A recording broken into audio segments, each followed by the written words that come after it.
आपण पाहत आहेत महाराष्ट्र टुडे टीव्ही न्यूज. महाराष्ट्राचा विश्वास, जनतेचा ध्यास. छत्रपती संभाजीनगरमधून मानवतेला काळिमा फासणारी अत्यंत धक्कादायक घटना समोर आली आहे. एका 5 वर्षांच्या निष्पाप दिव्यांग चिमुरड्याची त्याच्याच जन्मदात्या आईवडिलांनी हत्या केल्याचा आरोप समोर आल्याने परिसरात संतापाची लाट उसळली आहे. मंगळवारी हर्सूल सावंगी बायपास परिसरातील एका शेतात या चिमुरड्याचा मृतदेह आढळून आला. संबंधित बालक शारीरिक व बौद्धिकदृष्ट्या दिव्यांग असल्याची माहिती पोलीस तपासात समोर आली आहे.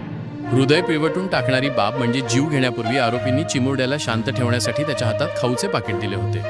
मृत्यूच्या वेदना सहन करत असतानाही त्या निष्पाप बालकाने ते पाकीट हातात घट्ट पकडून ठेवले होते. पोलिसांनी मृतदेह ताब्यात घेऊन घाटी रुग्णालयात शवविच्छेदनासाठी पाठवला. प्राथमिक अहवालानुसार चिमुरड्याचे नाक व तोंड दाबून श्वास रोखण्यात आला. त्यानंतर डोक्यावर व शरीरावर बोथट वस्तूने मारहाण करण्यात आल्याचे समोर आले आहे.